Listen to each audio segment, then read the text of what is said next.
the role of banks in private information production and mitigation of information asymmetries in the capital market. An important prediction is the superior information hypothesis, which states that at the financing decision stage, banks know more about the borrower's earnings prospects than other investors. On the other hand, an alternative view recognizes that there are other solutions to the information problem, and given the information spillovers from other public indicators, several models have predicted that the private information production by banks can be efficient only when these other public indicators are noisy.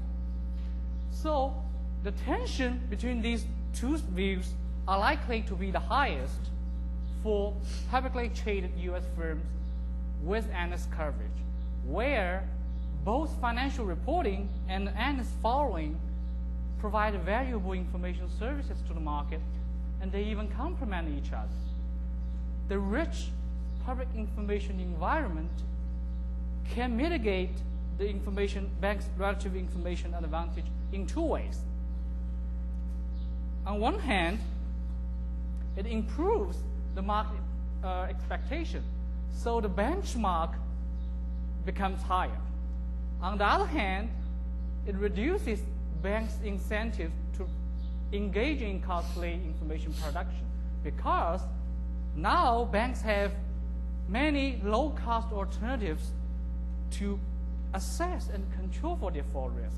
For example, they can use credit rating or stock price as a screening device, or they can set very tight accounting covenants as tripwires so that they can immediately intervene as the borrower's financial condition deteriorates.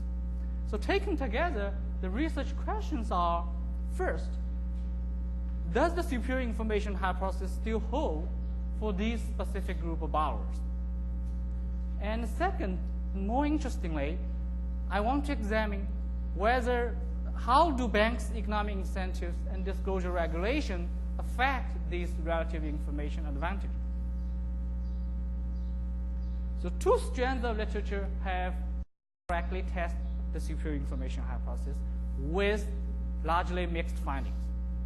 The first strand predicts that if banks have superior information, then we should observe positive market reactions to the bank loan announcements. The problem is such loan announcements are voluntary. So to the extent that firms only announce the loan when the loan terms are favorable, they will bias in favor of finding the positive market reactions. The second strand predicts that if banks have superior information, then the secondary loan market should be more informationally efficient than the equity or bond market. However, this approach mainly captures the ex-post information advantage, that is, after the loan is granted and consequently traded. So how is this study different? Here, I focus on the primary loan market and banks' ex-ante information advantage before loans are granted. And Regina did an excellent job in explaining why this primary loan market is important setting to look at, and she did a compelling job in explaining the features of the syndicated loan market. So I won't go into details on that. The second thing I did differently is I obtained the bank loan contract from mandatory SEC filings instead of the voluntary announcements, which mitigates the self-selection problems that contaminated the previous literature. And I also adopt a new research design that provide a more direct test by investigating whether the banks set the loan spread at loan initiation as if they have anticipated the sign and the magnitude of borrower's future earnings news that's unexpected by the market. So I call this UE. And I also triangulate the research question by identifying the cross-sectional and the intertemporal contingencies where the institutional details imply the differences in banks' economic incentives. Then I examine whether the sensitivity of loan spreads to UE changes in predictable ways. Another cool design is I exploit the timing differences in information availability to distinguish whether my results really captures information or instead it's driven by some correlated omitted risk factors. So here the timeline is very important. So at contract initiation, the loan spread is set. Banks set loan spread based on all private and public information. And UE is measured at quarter T earnings announcement. However, the important thing is firms typically don't file the loan contracts with the SEC several months after the earnings announcement. So here the institutional knowledge is, since the loan contracts are material contracts, all firms have to file material contracts with the SEC either in 10Q or 10K. So that occurs several months after the earnings announcement. So my rationale is here, if it's really information, then when some information gets released at the earnings announcement, and then several months later, the loan contract information becomes public. So as time goes by, information gets revealed, banks' relative information advantage should gradually diminish. However, if it's correlated omitted risk factors, then within a couple of quarters, I would expect it to persist. So the hypotheses are pretty straightforward. First, I predict that the loan spread will be negatively associated with UE. So here the rationale is the more negative the unexpected earnings, the worse the bank's private news indicates about the borrower's earnings prospects. So banks will charge higher interest rates. And I also predict loan spreads will be more sensitive to negative unexpected earnings than to positive ones, simply due to banks' asymmetric loss function. Lots of paper already cover on that. And also, I predict that for firms with high analyst following, previous literature have found that firms with high analyst following tend to have more informative disclosure. And the stock price tend to incorporate news about accruals and cash flows more quickly. So, and also there's this substitution effect going on. When the public signals are informative, banks have less incentive to engage in costly information production. So I predict the sensitivity will be weaker for firms with high analyst following. And for firms with positive abnormal accruals, SUFI 2007 have found those firms tend to operate in high information asymmetry environment. So more scrutiny by banks is required. And the lead bank did commit to more scrutiny by holding larger shares, larger stakes in the loan syndicate. So I predict that the sensitivity will be stronger for these firms. And the last hypothesis is pretty straightforward. Before Reg FD, firms can have private communications with analysts in closed conference calls. It's no longer allowed after Reg FD. However, banks as contractual parties are exempt from Reg FD. So if simply because of better access, I expect the sensitivity will be stronger after, Regina. Sure.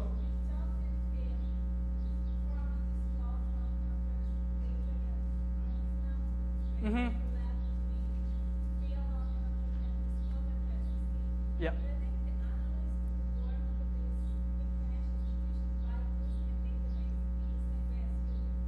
Yeah.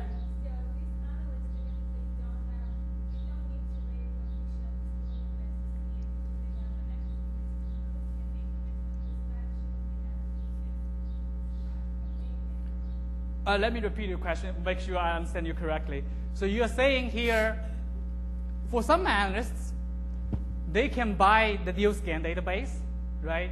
So if they can buy the DealScan database and the DealScan database very timely update, I don't know how frequently they update that.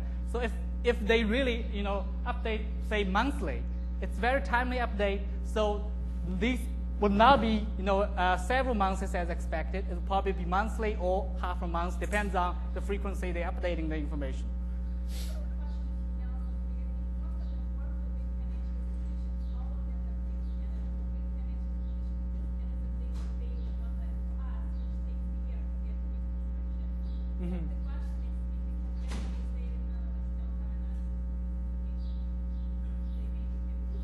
That's a good point. So here, I think the question is whether if analysts have, earlier access to the information, how that will bias my results, right? Was that bias against or in favor of my results? Actually, it will bias against the finding, right? Yeah, good question. Okay, I'll certainly go back and check at least first the frequency of the DealScan updating the information. Any other question? Okay. So here's my empirical design. My dependent variable is the loan spread, which is the all-in spread drawn taken from the DealScan database. It's measured as the interest rate spread over LIBOR. Here, the nice thing about this measure is it's a spread over a floating rate, which fluctuates as the macro environment changes.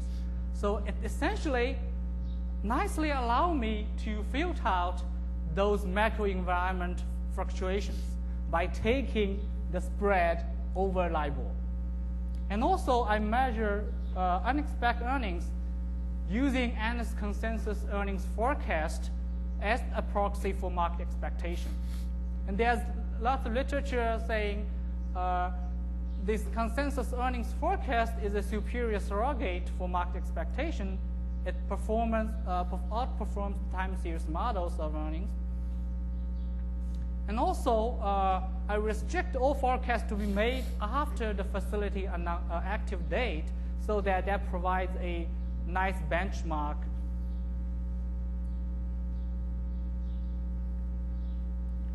Okay, and the control variables.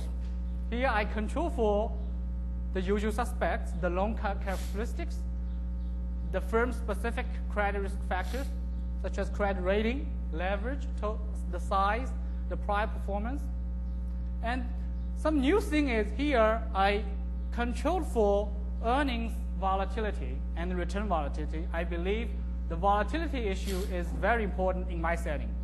And also, I use the prior analyst forecast error. I control for prior analyst forecast error, which serves two purposes. First, it controls for the complexity of analyst earnings forecast, the complexity of forecast. Second, to the extent the analyst forecast bias is persistent in the short run, it also controls for the systematic bias of analysts. Questions?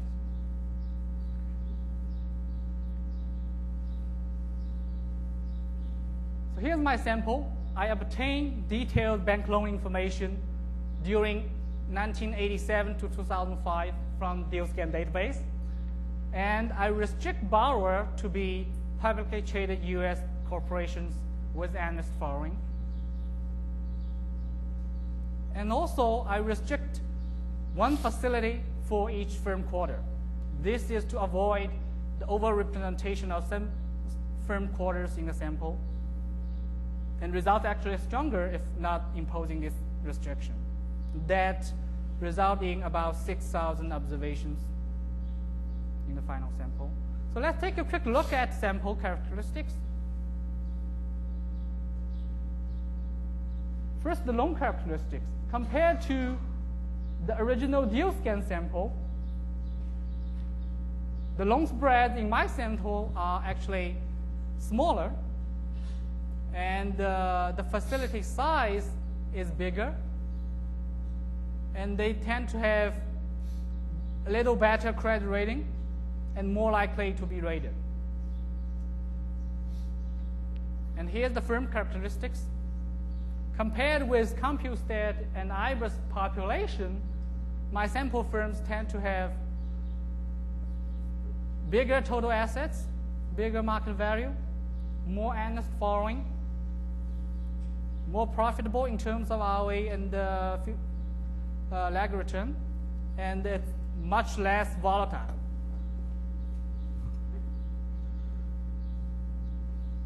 Now the exciting part, what do I find? What I found is, as predicted, unexpected earnings is significantly negatively correlated with loan spreads after controlling for year fixed effects, industry fixed effects. And so that these T statistics are based on cluster standard errors, which is robust to heteroscedasticity and within firm residual correlation. So what that mean? What's the economic significance?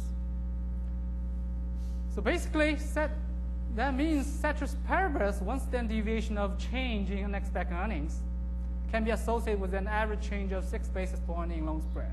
However, we all know that unexpected earnings here are measured with error. And negative unexpected earnings is where the action is.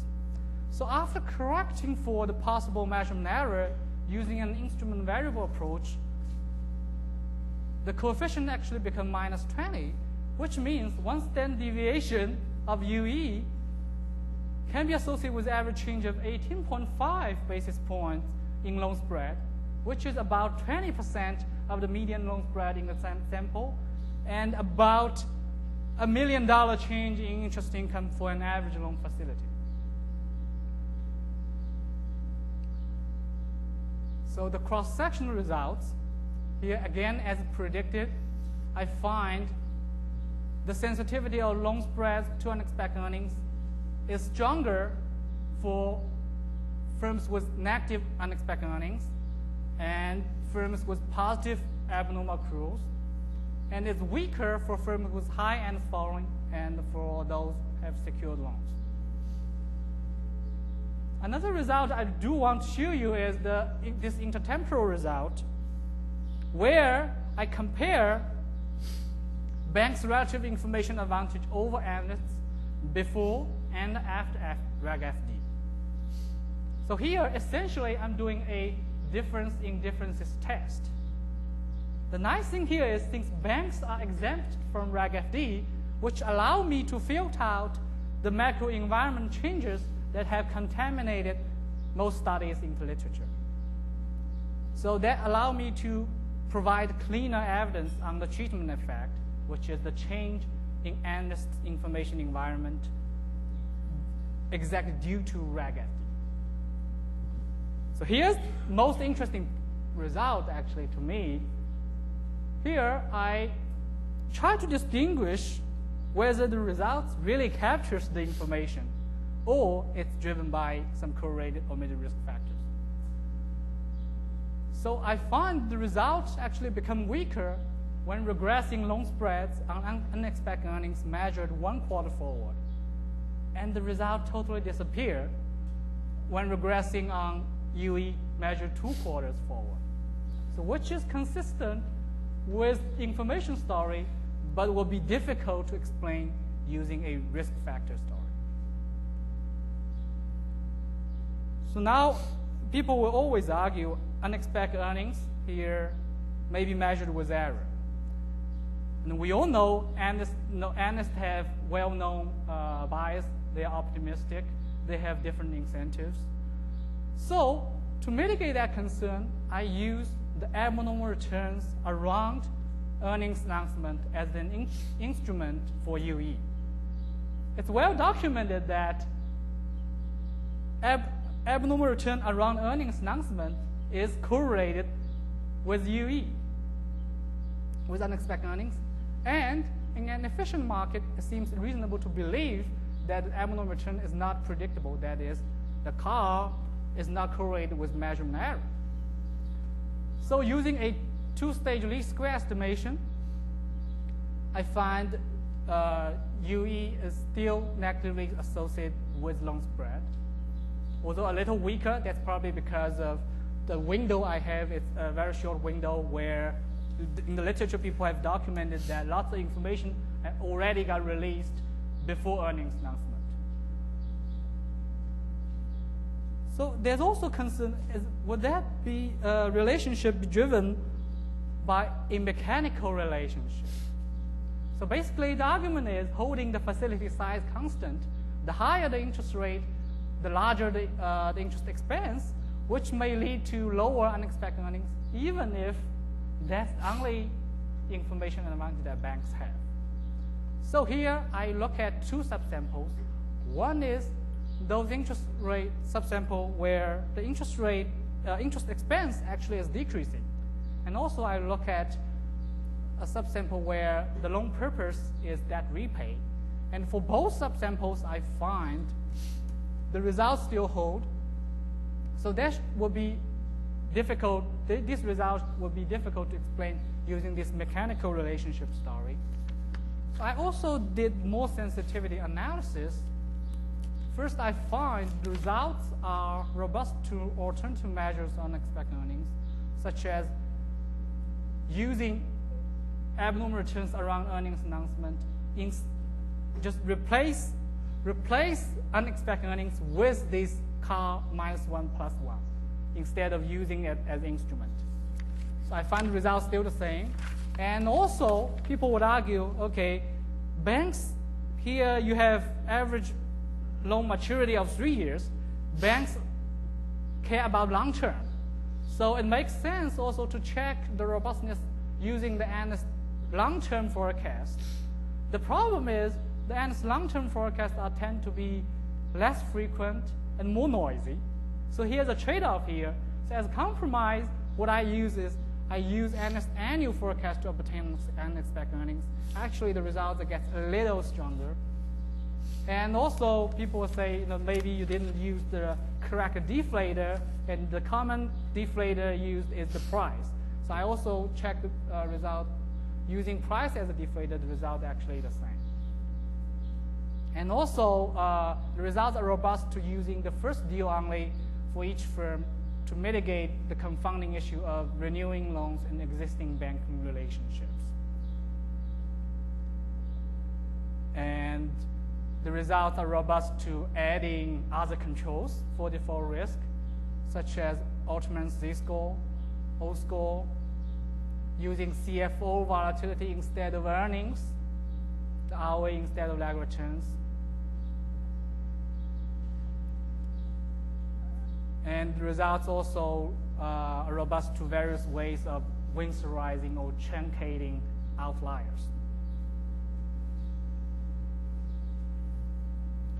So to conclude, what I found is for a large sample of publicly traded US firms with analyst coverage, I provide more direct and robust evidence consistent with the superior information hypothesis, which is in contrast to the indirect mixed findings in the literature. And I also found evidence that banks' relative information advantage changes cross-sectionally and over time in a predictable way consistent with their economic incentives and institutional or regulatory environment, which might have some implications. One thing I want to say, I don't know if I can claim that, is here it seems the bank loan agreement contains variable information about future earnings. So to the extent the analysts say, as Regina says, to the extent analysts can obtain more timely report about these loan agreements, or to the extent our investment community can get some information about these loan agreements, either in a more timely way or in more precise signal, that might improve the market efficiency. So before I conclude, I want to share some thoughts for future research. So here, what I did is very simple. I established that banks have superior information to financial analysts. So a natural second question would be, what are the possible sources of this superior information? Okay. So here are some of my thoughts. First, banks might get superior information from existing banking relationships. And there may also be information spillovers from the financial service. Say, for example, if banks have cash flow management service for the borrower, that might grant the banks with a unique insider view of the cash flows.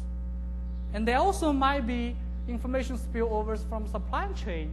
Say, if the banks have a relationship or more service, financial service with the major supplier or major customer of the borrower, that may also give them some information around them to the extent there's information spillovers. And there also might be, if we go back to the voluntary disclosure literature, what kind of information will firms disclose to banks but not to financial analysts? One such case proposed by the theory is the proprietary information, where if you disclose to the public, it will trigger some strategic reactions that you want to see. However, by disclosing to banks who will sign confidentiality agreement, that seems more safe. So there may also be some costly commitment to disclosure. And also, one more thing I can do is probably I can exploit the richer institutional setting to do more powerful tests. So here are some thoughts. Maybe I can partition on the investment grade versus speculative bond rating. See if banks' information advantage are weaker for those firms having investment grade bond ratings, because those default risks are smaller, right? So they may not have enough incentive to collect more information.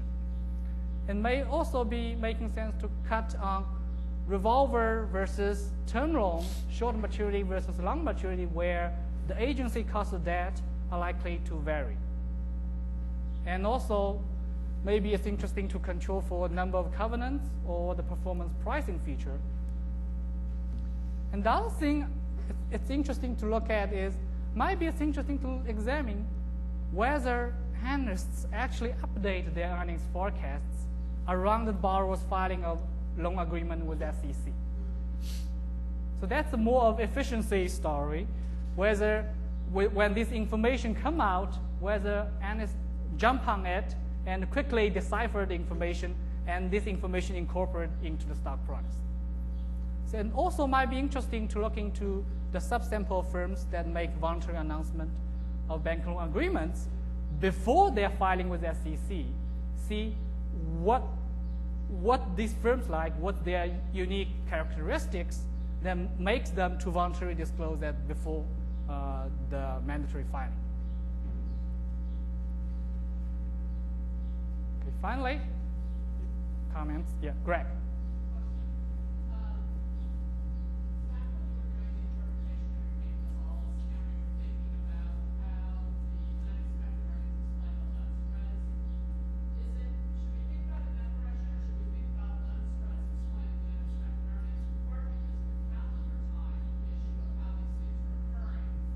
Right.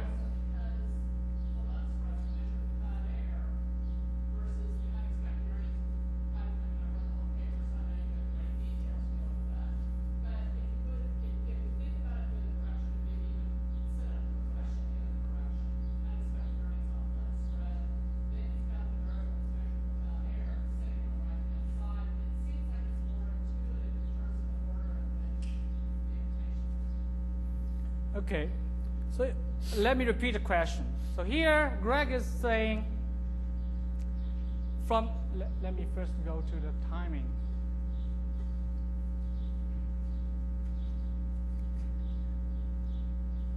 Greg is asking, so here unexpected earnings is measured after loan spreads. So naturally, he was thinking maybe reverse design will be the appropriate one.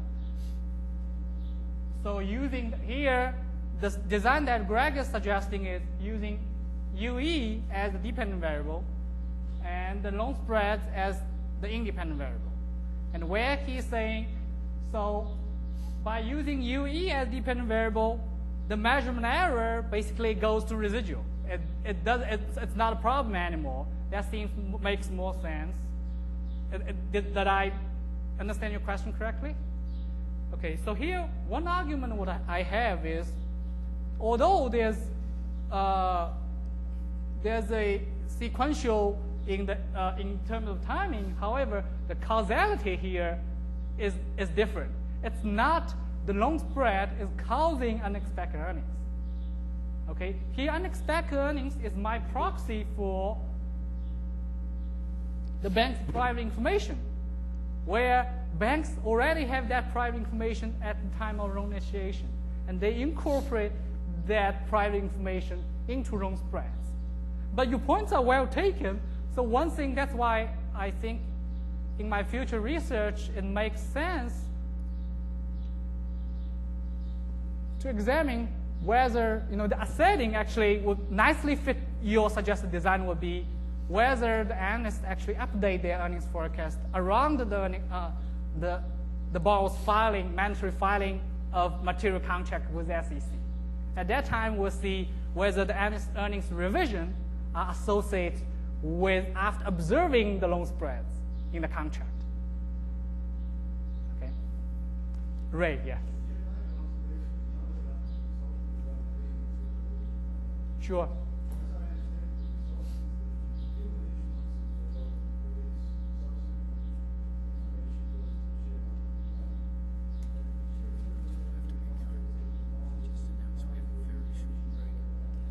Mm-hmm.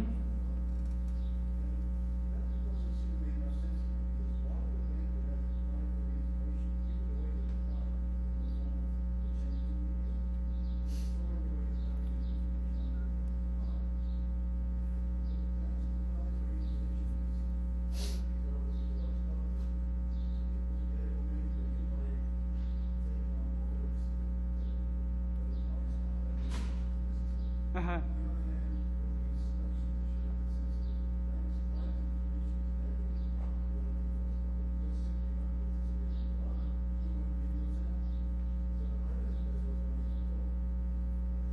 Mm-hmm.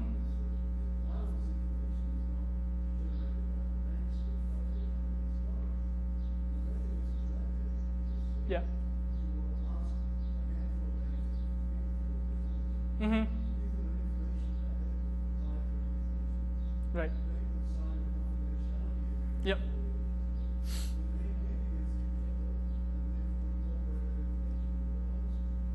Mm-hmm. Mm-hmm.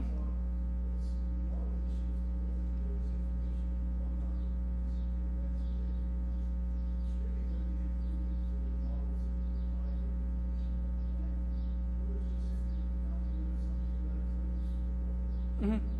Mm-hmm. Mm-hmm. Mm-hmm.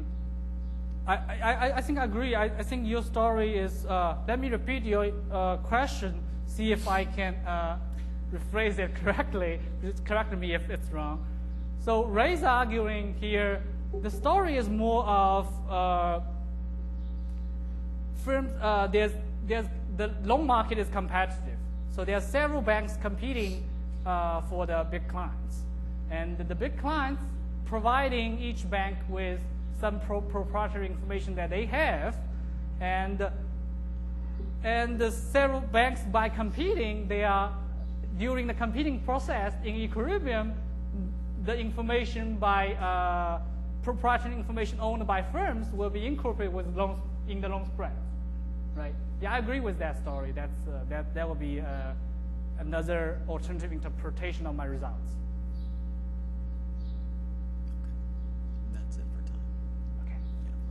Thank you very much for your very helpful comments and suggestions.